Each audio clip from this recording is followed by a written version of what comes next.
नमस्कार, मार्केट संवाद में आपका स्वागत है। ये हरी-हरी घास सी जो आपको नज़र आ रही है, ये घास नहीं है, धरती का वो सोना है जो इन दिनों पक कर तैयार हो रहा है, पीला पड़ने को तैयार है क्योंकि खेतों में ये जो फसल है, वह गेहूँ, सरसों और तमाम प्रकार की फसलें जो किसान पूरी शिद्दत के साथ लगाता है, ये इस समय पकने के लिए तैयार हैं। और इस समय हम हैं झांसी के राजापुर गांव में। रक्सा से 8 किलोमीटर दूर यह गांव काफ़ी प्राचीन है। 400 से 500 साल पुराना यह गांव है। इस गांव के बाहर से हम आपको दो ऐसे गांव का सफ़र दिखाएंगे जिसे देखकर आप भी चौंक जाएंगे। तो हमारे साथ में राजापुर गांव से बाहर निकलिएगा। गांव की यह सड़क जिसके दोनों तरफ आपको खेत के साथ में आधुनिकता का समावेश भी दिखाई दे रहा। दोस्तों, आपको इस सड़क पर बहुत कुछ अलग नज़ारा दिखाई देगा। यहाँ से जब आप गांव के बाहर निकलते हैं तो आपको हरियाली पूरी तरह से खेतों पर बिछी नज़र आएगी।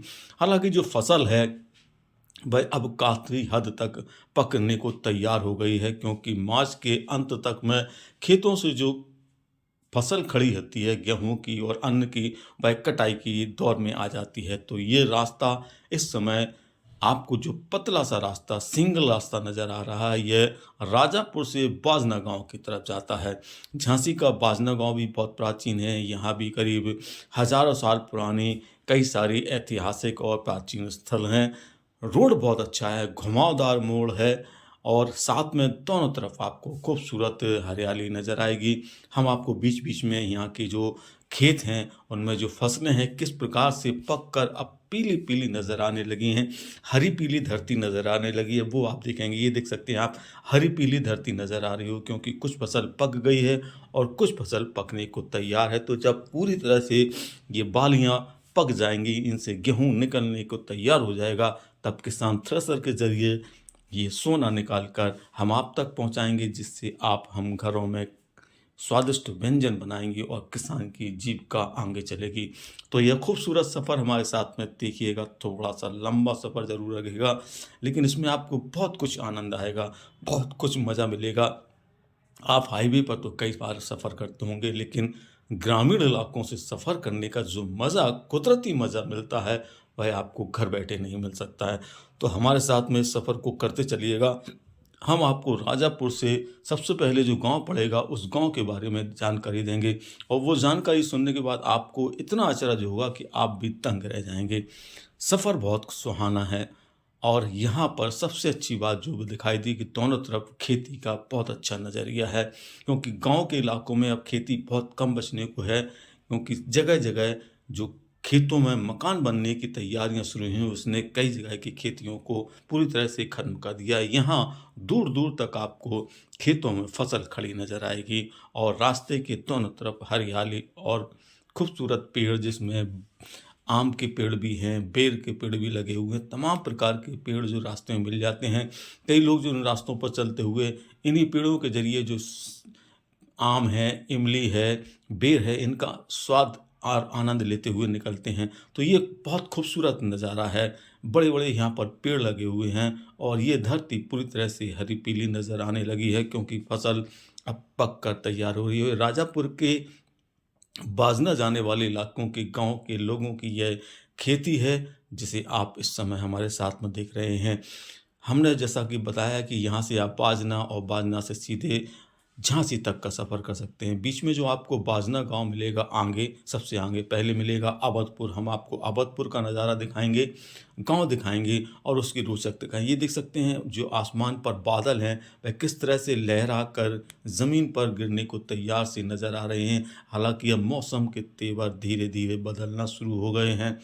गर्मी का मिजाज धीरे धीरे रफ्तार पकड़ रहा है और सर्द हवाएं धीरे धीरे कमज़ोर पड़ती जा रही हैं। हालांकि शाम के समय और सुबह के समय मौसम में ठंडक रहती है। अभी ठंडक इसलिए है, जब तक होली का त्यौहार नहीं निकल जाता है तब तक मौसम में इसी प्रकार की ठंडक बनी रहती। तो इस खूबसूरत मोड़ में आपको फिर किनारे आपको ये खेत नज़र आएंगे और सड़क किनारे दूर तक आपको पहाड़ अब नज़र आने लगे, क्योंकि जो बाजना का इलाका है वह पहाड़ी इलाके का बना हुआ है। सामने से जो आप पूरा पहाड़ देख रहे हैं ये बाजना का ही इलाका है। और बाजना गांव में हजारों साल पुरानी जो कह सकते हैं कि ऐतिहासिक स्थान है, उनकी आज भी मौजूदगी आपको नज़र आएगी, जिसमें खोए वाली माता जी का जो मंदिर है वह अति प्राचीन है। और कहा जाता है कि अलाउद्दीन इस स्थान पर आए थे और उन्होंने देवी जी की पूजा आराधना करने के बाद युद्ध के लिए उनसे विजयश्री का आशीर्वाद मांगा था। और उस समय के दौर के आज भी निशान बाजना के कई सारे पहाड़ के पीछे बने जंगलों में मौजूद हैं, जो हमने आपको कई बार दिखाए भी हैं, आपने देखे भी होंगे। तो यह खूबसूरत नज़ारा मन को कह सकते हैं कि पूरी तरह से सुकून देने वाला नज़ारा है। आप दूर तक देखेंगे तो आपको पहाड़ भी नज़र आएगा, खेत भी नज़र आएंगे और जानवर चराते ग्रामीण नज़र आ जाएंगे, क्योंकि ग्रामीणों का जो असली जीविकोपार्जन का साधन खेती और जानवरों की देखभाल करना, उन्हें पालन पोषण करना होता है। और ये फसल जैसा कि मैं कह रहा हूँ, देख सकते हैं पकने को पूरी तरह से तैयार हो गई है।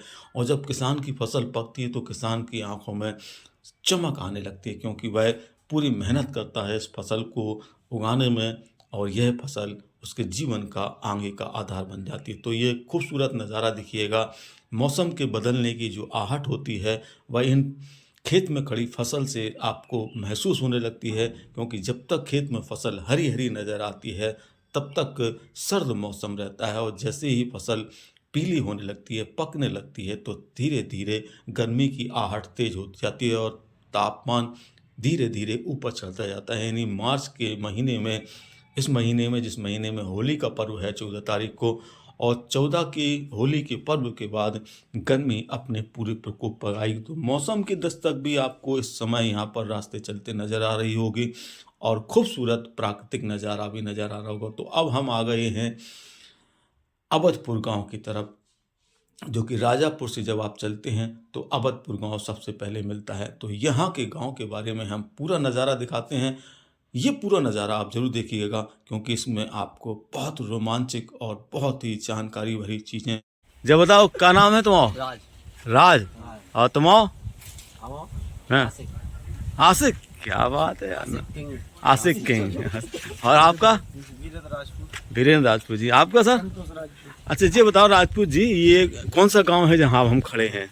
जी अवधपुर। अवधपुर। ये कितनी बकरियों का गांव होगा जैसे आप बता रहे हैं? बहुत छोटा सा गांव है। हाँ जी, वैसे पंचायत तो बाजना की है, अलग मंजरा है। अच्छा अच्छा।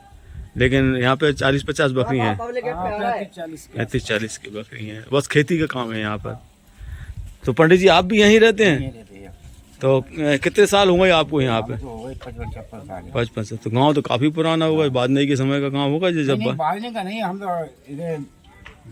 नहीं वो वाले गांव है जी। अच्छा, रुंदकरारी, देवगढ़ और किशनगढ़, ये सब बसमय वाले गांव है जी। अच्छा अच्छा। तो ये है अवधपुर गांव, छोटा सा 40-50 बकरियों का गांव। खूबसूरत गांव है, छोटे छोटे से आप देख रहे होंगे मकान है। और यहाँ के जो निवासी हैं वो बबीना के पास से जो गांव थे, जब उस समय उनको हटाया गया तो वहाँ से बसे गए। तो ये वो गांव है, देख सकते हैं कुछ कच्ची पक्की बकरियां। और ये रोड पर ही बसा हुआ लगभग गांव है, ज़्यादा रोड के अंदर नहीं है, क्योंकि यहाँ की कुल आबादी ही थोड़ी सी है। 40-50 मकान का ये घर है। तो ये देख रहे हैं आप छोटा सा जो अवधपुर गांव है। राजापुर से यहाँ तक का जो आपने सफ़र किया है, उस सफ़र में आपको यह गांव भी दिखाया, कैसा लगा हमें ज़रूर बताइएगा।